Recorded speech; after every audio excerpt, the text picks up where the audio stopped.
The director dreamed of snaring Leonardo DiCaprio and Brad Pitt from the first drafts of the script. Quentin had often called this duo the greatest stars of our time, and didn't believe that he would be able to convince both of them to play. Because of this, from the very early production stages, the project was associated with Tom Cruise, who had a shot at playing Cliff Booth. Fair enough. Luckily, both Leo and Brad agreed to unite with Tarantino, and even agreed to considerable financial sacrifices, cutting their usual salaries to $10 million. After signing the contract, Quentin dubbed the duet the new Robert Redford and Paul Newman. Their charisma strongly brought to mind the Western Butch Cassidy and the Sundance Kid. You're to get on my nerves. Who are those guys? A few years later, the actors would be extremely complimentary of each other and promised that they would work together on screen again. Well, I just figured we would. I got a six-pack in the back, thought we'd order a pizza. All right. The trio of main characters was completed by Margot Robbie, who played Sharon Tate.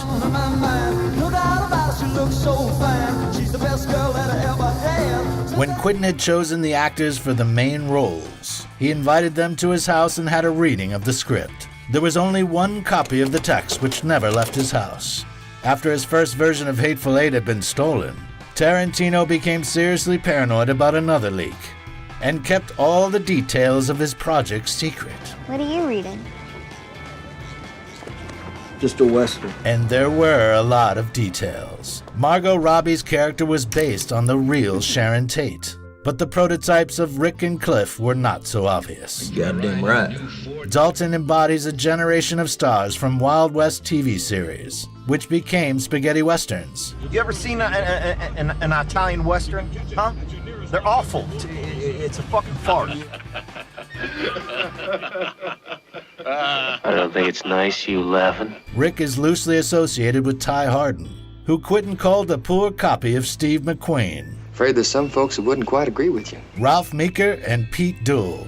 Duell, like Dalton, was the star of a TV Western who had a drinking problem. Lost his license as the result of a drunk driving accident. Rick got his driver's license taken away for too many drunk driving tickets. Cliff drives him everywhere now. And whose stunt double was Pete's part-time chauffeur. Rick, I'm your driver, man. I'm your gopher. I'm not complaining, man. I like driving you around. Booth is a mixture of Gary Kent, who had shot at Spahn Ranch before the Manson family had settled there, and Gene LaBelle, who landed a role in the series The Green Hornet after the other stuntmen refused to work with Bruce Lee because of the constant beatings. In Once Upon a Time in Hollywood, the martial arts star was played by Mike Moe, and the scene itself caused mixed reactions. Did I say something funny, stuntman? Yeah, you kind of did. What's so funny? Lee's family criticized the portrayal, while the Chinese government required that the scene be deleted in order for the movie to be released in the People's Republic. But Tarantino refused to censor it. In fact, the scene is based on a historical undertone. LaBelle was called in to calm Lee down, who used to provoke the stuntman, and defended his actions by saying it made the scenes more beautiful. Come on, man. You don't believe that old shit, do you? Using wrestling moves, Gene overcame Lee in a fight. Let me just say, nobody beat the shit out of Bruce. Later, Gene befriended Bruce, and over the course of a year would show him how to resist similar holds. They incorporated the resulting moves into Lee's fighting style. The result of their training sessions can be seen in the fight with Chuck Norris in The Way of the Dragon, and with the young Sammo Hung in Enter the Dragon.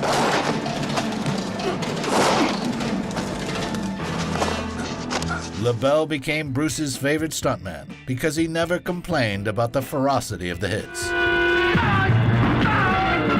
This reference doesn't sully the memory of Kung Fu legends, but reminds us that we are all ordinary people and that conflicts often lead to mutual respect. It was a friendly contest. He barely touched me. I think that dent in the car says something different.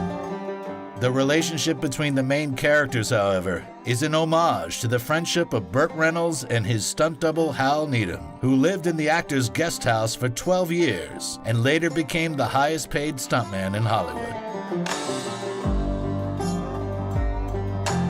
And the TV series which brought fame to Rick Dalton is based on Wanted Dead or Alive, where the main character is played by Steve McQueen. Bounty Law. Starring Rick Dalton. It was because of this comparison that DiCaprio almost got a role in The Great Escape. Never had a chance. 10 days isolation hills. Captain Hills. 20 days. McQueen's name also made it into the list of celebrities who were supposed to be killed by Charles Manson. On the 8th of August, 1969, Steve almost went to Sharon Tate's house, but had a change of plan at the last minute. McQueen also makes an appearance in Tarantino's film and was played by Damian Lewis.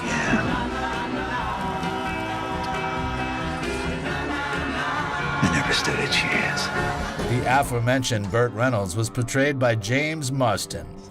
Would you take a bite of a red apple? Oh, you bet I would. But the scene was cut because of the unexpected death of Reynolds. The actor died on the 6th of September, 2018, a few weeks before Quentin's movie began shooting. Burt had been diligently preparing for filming and even helped to tweak the screenplay.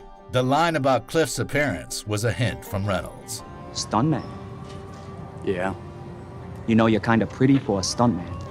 that's what they tell me. Brad didn't like the idea of mentioning the handsomeness of his character, but believed that Burt knew the Hollywood of that time too well to argue with him. Because of the tragic event, Reynolds was replaced with Bruce Dern, whom Quentin had worked with in Hateful Eight. Ah, Jesus Christ. Everyone don't need a stuntman. The role of Marvin Schwartz, which was based on a popular producer of westerns who worked with Burt Reynolds, was written by Quentin exclusively for Al Pacino. Hello, Mr. Schwartz. Oh, Gina.